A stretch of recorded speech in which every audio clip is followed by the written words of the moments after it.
ሰበር መረጃ ዓለም ለሳምንታት በስጋት ስትጠብቀው የነበረው ፍንዳታ ተከስቷል። በአሜሪካና በኢራን መካከል የነበረው ተሰባሪ የተኩስ አቁም ስምምነት ፈርሶ በሆርሙዝ ሰርጥ ላይ ከፍተኛ ጦርነት ተጀምሯል። በጃስክና በፉጃይራ አቅራቢያ የነዳጅ ጫኝ መርከቦች በጥይት ተደብድበዋል። አሜሪካ በኢራን የባህር ዳርቻዎች ላይ የአየር ጥቃት መፈጸሟን አምናለች። አሁን እየወጡ ያሉ ዘገባዎች እንደሚያሳዩት ደግሞ በቴህራንና በባንደር አባስ ከተሞች ውስጥ ከባድ ፍንዳታዎች እየተሰሙ ነው። ፕሬዝዳንት ትራምፕ ስምምነቱ አሁንም አለ ቢሉም መሬት ላይ ያለው እውነታ ግን ጦርነት ነው። ዛሬ የምንነጋገረው ስለ ራቅ ያለ ሀገር ግጭት አይደለም። ነገ ጠዋት የነዳጅ ማደያ ጋር ተሰልፈን ስለምናገኘው ምስቅልቅልና የኑሮ ውድነት ነው። ይህ ግጭት ወደማይመለስበት ደረጃ ደርሷል ወይስ አሁን መውጫ መንገድ አለ? ዝርዝሩን አብረን እናያለን። ከመሸጋገሪያ በኋላ እንመለሳለን። እስከዚያው ቻናሉን ላይክ፣ ሼር፣ ሰብስክራይብ እያደረጋችሁ ጠብቁን።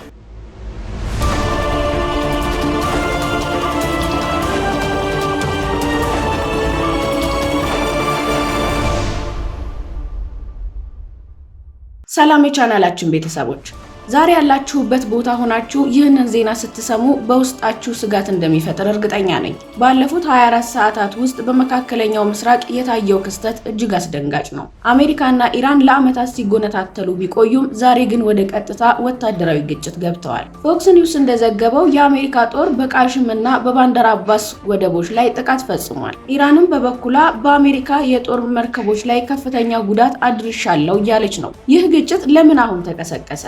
ለምንድነው ዓለም ሁሉ ትኩረቱን ወደዚህ ጠባብ የባህር መስመር ያደረገው? ይህንን ለመረዳት መጀመሪያ ወደ ኋላ መመለስ አለብን። እስቲ እውነቱን እንነጋገር።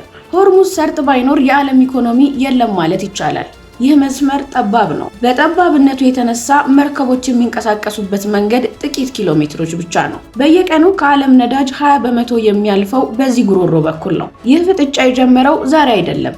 በ1980ዎቹ በኢራንና ኢራቅ ጦርነት ወቅት የመርከቦች ጦርነት የሚባል ክስተት ነበር። በወቅቱ ሁለቱም ሀገራት የሌላኛውን የነዳጅ መርከቦች ይመቱ ነበር። አሜሪካ በዚያን ጊዜ ነው የባህር ላይ ነፃነትን አስከብራለሁ በሚል ጣልቃ መግባት የጀመረችው። ከቅርብ ዓመታት ወዲህ ደግሞ የኒውክሌር ስምምነቱ መፍረስና በትራምፕ አስተዳደር የተጣለው ማዕቀብ ኢራንን አጣብቂኝ ውስጥ ከቷታል። ለኢራን ሆርሙዝ ሰርጥ ብቸኛዋ መቆጣጠሪያ ናት። እኔ ነዳጅ መሸጥ ካልቻልኩ ማንም መሸጥ የለበትም የሚል አቋም አላት። አሜሪካ ደግሞ ይህንን መስመር ለማስከበር በቢሊዮን የሚቆጠር ዶላር እና ግዙፍ የጦር መርከቦችን እዚያ ታሰፍራለች። ዛሬ የምናየው ፍንዳታ የዚህ የዓመታት ፍጥጫ ውጤት ነው። ኢራን ዛሬ የምታደርገው ነገር ራስን የመከላከል እርምጃ ነው ብላ ታምናለች። አሜሪካ ቀድማ መርከቦችን መታለች በማለት ትከሳለች። ለኢራን ገዢዎች ይህ ጦርነት የውስጥ ፖለቲካውን ለማረጋጋትና ህዝቡን ከውጭ ወራሪ ጋራ ለማሰለፍ ይጠቅማቸዋል። በባንደር አባስና በቴሄራን የሚሰሙት ፍንዳታዎች ኢራንን ወደ ኋላ አያላፈገፈጓትም። ይልቁንም የአጸፋ እርምጃዎችን እንድታጠናክር አድርጓታል። በአሜሪካ በኩል ያለው ሁኔታ ግራ የሚያጋባ ነው። ፕሬዝዳንት ትራምፕ በአንድ በኩል ድርድር ይቻላል ይላሉ፣ በሌላ በኩል ግን ጦራቸው ድብደባ ይጀምራል። ይህ ምናልባት ከፍተኛ ተጽዕኖ የመፍጠር ፖሊሲ አካል ሊሆን ይችላል። አሜሪካ የምትፈልገው ኢራን ተንበርክካ አዲስ ስምምነት እንድትፈርም ነው። ኢራን ግን ለዚህ እጅ የምትሰጥ አትመስልም። እስራኤል በቤይሩት ላይ የምታደርገው ጥቃት ከዚህ ጋር ቀጥተኛ ግንኙነት አለው። ኢራን በሆርሙዝ ስትወጠር እስራኤል የኢራን ተላላኪዎችን ለመምታት ትልቁን አጋጣሚ ታገኛለች። ሳዑዲ አረቢያና ዩናይትድ አረብ ኤሚሬትስ ደግሞ መርከቦቻቸው ጥቃት ከተሰነዘረባቸው ወደ ጦርነቱ መግባታቸው አይቀሬ ነው። ለመሆኑ ይህ ግጭት ለኢትዮጵያና ለሆርን ኦፍ አፍሪካ ለምን ያሳስበናል? አንዳንዶቻችሁ ኢራንና አሜሪካ ቢጣሉ እኛ ምን አገባን፣ ርቀው አይደል እንደ ያሉት ልትሉ ትችላላችሁ። ግን ጉዳዩ እንደዚህ አይደለም። እውነቱን እንነጋገር ከተባለ ይህ ጦርነት ለኢትዮጵያ ከባድ የኢኮኖሚ ራስ ምታት ነው። ኢትዮጵያ በየዓመቱ ለነዳጅ ግዢ በቢሊዮን የሚቆጠር ዶላር ታወጣለች። የሆርሙዝ ሰርጥ ሲታወቅ የዓለም የነዳጅ ዋጋ ሰማይ ይነካል። ይህ ማለት በሀገር ውስጥ የትራንስፖርት ዋጋ ይጨምራል። ይህም በቀጥታ ወደ ምግብና ሸቀጣሸቀጦች ዋጋ መጨመር ይለወጣል። ለነዳጅ የምናወጣው ዶላር ሲጨምር ለሌሎች አስፈላጊ ነገሮች ለምሳሌ ለመድኃኒት፣ ለመዳበሪያና ለፋብሪካ ዕቃዎች የሚሆን ዶላር ያጥረናል። ይህ የሀገሪቱን የኢኮኖሚ እድገት ወደ ኋላ ይጎትተዋል። ወደ ጅቡቲ የሚመጡ መርከቦች የሚያልፉት በኤደን ባህረ ሰላጤና በቀይ ባህር በኩል ነው።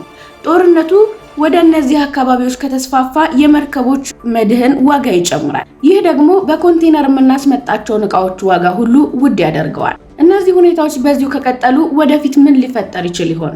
ከፊታችን 3 አማራጮች አሉን። የመጀመሪያው መጠነ ሰፊ ጦርነት።